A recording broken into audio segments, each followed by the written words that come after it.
Hi, and welcome. You're listening to the X22 Report. My name is Dave, and this is episode 1269B, and today's date is May 2nd, 2017, and the title of the episode is Kim Jong Un said something which will leave many scratching their heads. Let's get into the economic collapse, political and geopolitical news. Now, as we know, Jared Kuschner, well, he's part of the Kuschner family where his father, I believe, was in prison, and Jared Kuschner has ties to Goldman Sachs, George Soros, Peter Thiel, and others. And what's very interesting is that Bannon left office and Jared Kuschner pretty much almost took a seat, and everyone is saying that Kuschner tells Trump what to do. Maybe this is true, maybe this isn't true. And we have to remember that Trump is his own man, and he might be hearing these things. It doesn't mean that he's actually doing them. And we do know that Jared Kuschner, he does have ties to Goldman Sachs and George Soros and Peter Thiel. And when he was filling out his financial disclosure forms, which required him to disclose pretty much everything for his job as White House advisor, he left these things out. Now, this is very interesting. Now, did he do this on purpose? Well, most likely, because I'm sure they asked all your financial ties, where you have in your investments, and he didn't identify his partial ownership stake in Cadre, a tech startup, pairing investors with real estate developers, and other ties to large financial institutions on his disclosure form. And Kuschner, his stake in Cadre makes him business partners with other part owners such as Goldman Sachs and George Soros and tech investor Peter Thiel, a prominent backer of Trump. So he definitely has these ties. But the question is, will they allow him to stay since he left these things off of his form? And he knew that he needed to fill this out and list this because, listen, Flynn did not put the information that he received money from a speech from RT, and he resigned.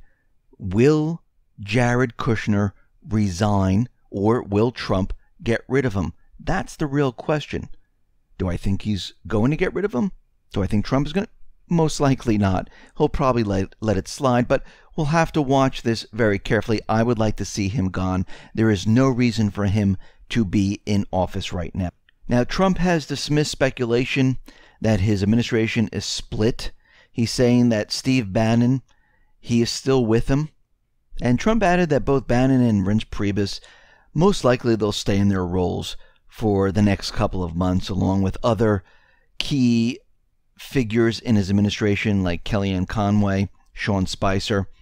And we'll have to wait to see what he does at this point. And I still do believe that Bannon is still with him, still in his ear, directing him in certain ways. Now, something very interesting happened, and we need to put this in context, where the deep state, the central bankers, the neocons, we know they've been pushing war, and they've been trying every avenue to start a conflict. We know out in Syria, well, that situation is not looking good for the Islamic State, al-Nusra, al-Qaeda, al-Sham, the Syrian opposition force, which now has decided to go to the peace talks in Astana. So we know that that whole thing is completely crumbling around the United States government, central bankers, the deep state. It's not working well. Russia pretty much has obliterated the Islamic State in Syria. And Russia is talking about creating these safe zones, which they will manage. Well, are they going to do it? Well, we'll have to wait and see. And we know that the deep state, well, they laid off of Syria, they laid off of Russia because they can't get anything started with Russia. Right now, they're concentrating on North Korea, and they decided that they will not place any other sanctions on Russia because you know why? They're not getting any traction there.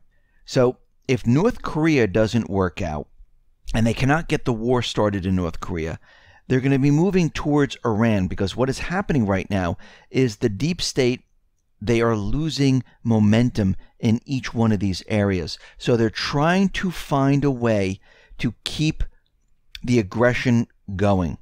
And this is why the committee chairman, Bob Corker of Tennessee, said that we're going to switch and not place sanctions on Russia, but place them on Iran with this new Iranian sanction bill. Now, of course, Trump did come out and say, yes, they are abiding by the agreement, maybe not the spirit of the deal, whatever that means, and we discussed that in previous reports. But we can see what they're doing right now, because North Korea right now is not going anywhere. So they need to get something else going. They need to light a flame under another country, and they're pointing towards Iran, because Syria, nothing has been happening out in that area right now. Russia, that is not going to happen. North Korea right now is a wild card. The deep state is pushing as hard as they possibly can to get something started, while Trump in the background is working with Putin, Xi Jinping, Duterte, and others to basically stamp out the deep state. And we'll talk about that a little bit later in this report. Now, Maduro, well, there are riots, there are protests in his country, and he decided to try to calm the situation down. He's going to hike minimum wages. He's also going to hand out homes to the people to try to calm everything down in his country, because there's protests, there's riots saying that they want Maduro gone. Now, all these are being ginned up by the United States government central bankers, the deep state, the neocons, because they want him gone out of that country. They want a puppet government in that country to control the oil, to place the dollar on the natural resources of Venezuela. So he is trying to hang on there. He's doing whatever he possibly can, and we'll have to watch that situation to see what happens as we move along here. Now, out in North Korea, we see that U.S. bombers, and these are the B-1B Lancer bombers, they were deployed because of the rising tensions in North Korea, and they flew from Guam to conduct training exercises with South Korean and Japanese air forces. And what's very interesting about all of this, that maybe this is just a huge coincidence, the flight of the two bombers on Monday took place roughly at the same time as Trump said he would be honored to meet North Korean leader Kim Jong Un, if the circumstances were right, and as his CIA director landed in South Korea for talks. They just so happened to fly the bombers at that time to provoke North Korea. Very interesting. Now, China is not really liking what the United States government central bank, China's foreign ministry, well, they want, and what they're saying is they want an immediate halt to the U.S. missile shield deployment. And basically, the China's foreign ministry, well, they voiced their opinion about it, and they said, we oppose the deployment of the U.S. missile system to South Korea and call on all parties to immediately stop this process. We are ready to take necessary measures to protect our interests. Curiously, while on one hand Beijing lashed out at the shield's deployment, on the other, the foreign ministry expressed support for Trump's surprise comments that he would be honored to meet North Korean leader Kim Jong Un under the right conditions. And I think he took a lot of people by surprise when he did say this. Now, I know Trump said, well, we want South Korea to pay for the missile shield. And everyone laughed at him. And we had McMaster's out there saying, no, South Korea is going to pay for it. And from what I'm looking at, and the reason why I think he said this, is that he was trying to make a point that they didn't pay for any of this equipment. And if you want this equipment and you feel that threatened, then you should purchase it. And he knew that the South Korean government would not purchase this. And I think he already knew that there was an agreement, but he wanted to show everyone that they were not willing to protect themselves and purchase this equipment. Because in the end, when push comes to shove and all this warmongering and you push away all the propaganda, dollars and cents, they speak the loudest. And South Korea said, we would have purchased this no matter what, but we already made the deal. They said, we're not paying for this. Plus, we made a deal that we didn't have to. And I think he was trying to push that to let everyone know where they really stand. That this whole thing is a gigantic propaganda piece that North Korea is getting ready to attack South Korea. Now, Kim Jong Un said something very interesting, that he vowed to join in the fight against the global elite, saying he sees 2017 as the year the New World Order will collapse. Wait a minute. He is out there telling people, telling his country that the New World Order is going to collapse. So he understands that there's a New World Order. He understands that the global elite, the deep state, they're pushing this war. And he understands that he is ready to face off with the global elite in a desperate attempt to stop the outbreak of World War III. He went on to say, "I want a world without nuclear weapons, without war, where nations can celebrate and respect each other's differences without fear in their hearts. In 2017, he said, I will stop the New World Order from starting World War III. He said other awakening leaders, such as Putin, will, I hope, help me. But realize this, if the U.S. continues its aggression towards our nation, like a cornered animal, we will fight with every ounce of our energy we have. If we must show our willingness to fight using nuclear weapons, then this is what we will do. I will fire missiles until peace is achieved." Well, peace is never achieved with war. Actually, people just get killed in war. The bankers make out in war. The elite make out in conflicts like this. But what he's saying is that he agrees with other leaders like Putin, awakened leaders, and he understands what's going on right now. Now remember, in the past, he said that he would speak to the U.S. He wanted to sit down and discuss the nuclear weapons and the provocation of having drills in South Korea. The U.S. didn't want to have anything to do with him. And now there might be a chance where Trump, Kim Jong Un, maybe President Xi, can speak about doing all of this. And we know that China and Russia, well, they raised this peace type of situation, this deal, where, listen, if both sides can agree and the U.S. stops the provocation with all these drills in South Korea, and North Korea decides, yes, if you do this, we will stop our nuclear program. If we can come to an agreement, well, the deep state is kind of doomed at this point. And the deep state does not want this to happen. And we're going to have to wait to see how this all plays out. But we can see there are things behind the scenes that are in the works right now. We see that Russian troops, they have deployed to the Syrian border to stop Turkish attacks on the Kurds. They have raised their flags in certain areas. They are reinforcing the borders. And we can see right now that the situation in Syria is not as bad as it was before. Since a lot of the Islamic State is gone and the terrorist groups are being dismantled and the Syrian opposition has decided to go to the peace talks, because remember last time the CIA paid them not to go to the peace talks, we can see the situation in Syria where Russia and Assad, they are gaining control of more and more of the country. Now, Trump made a statement about North Korea and Syria, which I thought was very, very interesting. Remember a while ago in each report, maybe I think it was yesterday too, where I discussed how the deep state, they speak in deep state speak, where they deal in absolutes, red lines, you're with us, you're against us, that type of speak. Trump came out and he said, I have no intention of drawing a red line when it comes to North Korea or Syria. I am not like Obama, where you draw a red line on the sand, because lots of bad things happen when you do that. He understands this, because when you say something like, if you fire another missile, we will do something at that point. That is our red line.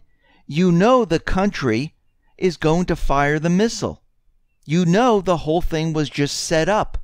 You know they wanted them to do this. I mean, it's like saying, if you blink, I will punch you. Well, you know the person's going to blink. And this is what the deep state does. they deal in these absolutes, and they set the whole thing up, and they make it sound good on the corporate media. Well, one more missile launch, and we're going to have an all-out war, because how dare they fire a missile in their country and they test their own defensive systems? That's just not allowed. I mean, they did it with Russia. Well, Russia's building up troops inside of their country. I mean, think about how ridiculous this sounds. Yes, they're bringing troops up to their border. You mean their own border? Inside their own country? You mean they haven't crossed the border? They haven't invaded anyone? Yeah, that's scary. That's just a recipe for war. I mean, what they talk about and what they're saying, it's all designed to scare and to get us all riled up so we can go to war for them. That's what this is all about. Now we have Trump and Putin. They're talking on the phone. They held a phone conversation in which they agreed to meet in July and work together to try to strengthen a ceasefire in Syria and to work out the tension in North Korea. And they talked about many different things, about decreasing the level of tensions in the area. They agreed to work jointly on a diplomatic solution that will settle the crisis. And we know that Putin, from everything that we've been looking at in the past, if he wanted a war to start, he would have started one back in 2013 when the U.S. said we were going in there to bomb Assad for a false flag sarin gas attack. Instead, he calmed the situation down. The same thing in Ukraine. Instead of coming up with the Minsk I, the Minsk II agreement to calm the situation down because the United States went into Ukraine, had a coup d'etat. They wanted to take over the rest of the country. And Putin said, no, wait a minute. These people don't want to be part of this. These people don't want to be part of this. You can't force people to do this. Same thing in Syria right now. Lavrov is out there begging the United States to team up with them to go after the Islamic State and the terrorist groups. But during the Obama administration, this wasn't going to happen because we know the CIA, Obama, they were supporting the terrorist groups. Today, we're not too sure. Is Trump actually supporting the terrorist groups? Or is he going to get on the phone with Putin and join forces to fight the intelligent groups, terrorist groups? That would be the best idea. Now, there is a U.S. terror alert warning citizens traveling to Europe, and they can expect attacks at any time. And the State Department cited terror attacks in Britain, France, Sweden, and they're saying it's coming from the Islamic State. Now, very interestingly, in the next week, aren't we having elections in France? Don't we have the Brexit going on in Britain? It's just very interesting where they're going to have these attacks in these specific areas during this specific time. And they're saying be careful of hotels, clubs, restaurants, places of worship, parks, every place where they know people are around. And we know if this does happen during the exact time where this, let's say there's elections in France, we know this is a false flag. Now, why would they do this if Macron is winning? Well, they won't have a terror attack if he is winning. But if Le Pen is pulling ahead, you can be pretty sure that they're going to have a terrorist attack to halt the elections. This is why they're saying it right now. They're doing it on purpose because they know that they're going to have to do something to stop this. And this is coming from the deep state, the intelligence agencies, where they want their people still in control. And like I said before, there is this huge battle going on between the deep state and those individuals that are in government right now, and they're in the Pentagon, they're in the Trump administration, who don't want the deep state, they don't want the central bank, they don't want the war hawks, they don't want to go to war, and they're trying to stop it. And you can see from little bits of evidence that is coming out now that things are coming out to the forefront, where we're seeing all this happen right in front of us. So we're going to have to watch this whole situation because we can see as we move forward throughout this year, things are really going to heat up and we're going to see a lot more happen. Listen, everyone, thanks a lot for listening. Be well, be safe, and especially be prepared. Thanks a lot.